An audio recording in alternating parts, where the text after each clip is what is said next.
Friends, good morning అందరికీ. ఈరోజు speciality వచ్చేసి ఇంటర్నేషనల్ వరల్డ్ డెమోక్రసీ డే అనమాట.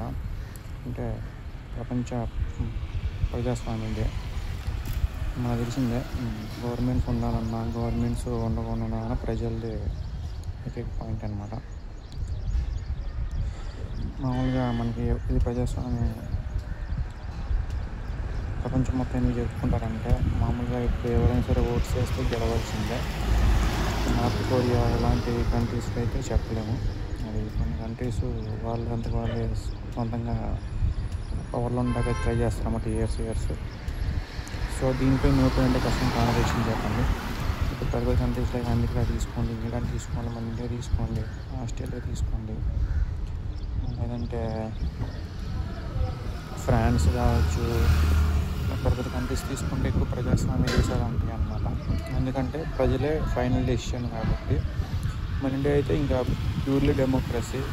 అమెరికాలో ఉన్న democratic party, republic party two ఉంటాయి. మన ఓన్లీ డెమోక్రసీ అనమాట. కాన్స్టిట్యూషన్ ప్రకారం మనం నడుచుకుంటున్నాం. ఇంకా అమెరికా అయితే ఒకసారి వాళ్ళు గెలుస్తారు, ఒకసారి వీళ్ళు గెలుస్తారు. అక్కడ 2 పార్టీసే ఉంటాయి. ఇక్కడలాగా 10-15 పార్టీస్ అయితే అక్కడ ఉండవు అనమాట.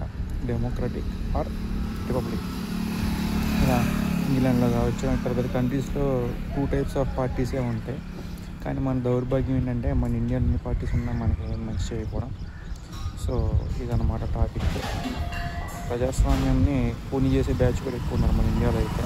మొన్న ఓటు నుంచి కూడా మీకు చూసాం, రాహుల్ గాంధీ గారు చెప్పింది. లేని ఓట్లు కూడా క్రియేట్ చేసి ఒకే పర్సన్ 3-4 స్టేట్స్కి లేయడం కూడా మీరు చూసి ఉంటారు. సో ఇదన్నమాట.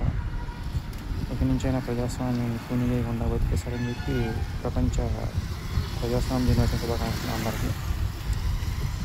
ఛానల్ కొంచెం ఎంకరేజ్ చేస్తారని చెప్పి సపోర్ట్ చేస్తారు, సబ్స్క్రైబ్ చేస్తారని చెప్పి ఆశిస్తున్నాను. Thank you so much.